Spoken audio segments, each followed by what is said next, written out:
Dan Allah ku tausayawa dan majalisa. Kana rabi da makalafa.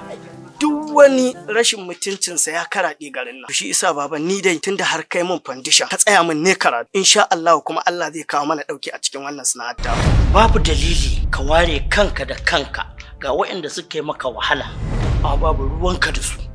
Kawai kanka ka sani, ruwan demokuraɗiyyar ma kanka ka sani sai wanda kake so. Duk garin nan ba wanda ya kai ni tarin makiya. Ka daina damun kanka riya. Jagorancin al'umma nake. Allah da abin da yayi da abin da bai ma wallahi sai mun ce yayi. Ba za ka ji daɗi ba saboda yadda ka jajirce, kai gwagwarmaya har ya kai ga wannan kujerar da yake takama yana kai. To da fatan dai Allah dan dumamen nan yana nan. Ba mu da wani guntun dumame da ya rage a cikin gidan nan mala. Saboda jiya ubale da abokanansa a gidan nan suka ci abincin dare.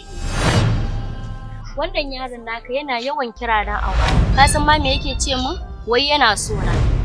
Kan sai Shi kuwa. Dan majalisa, dan majalisa.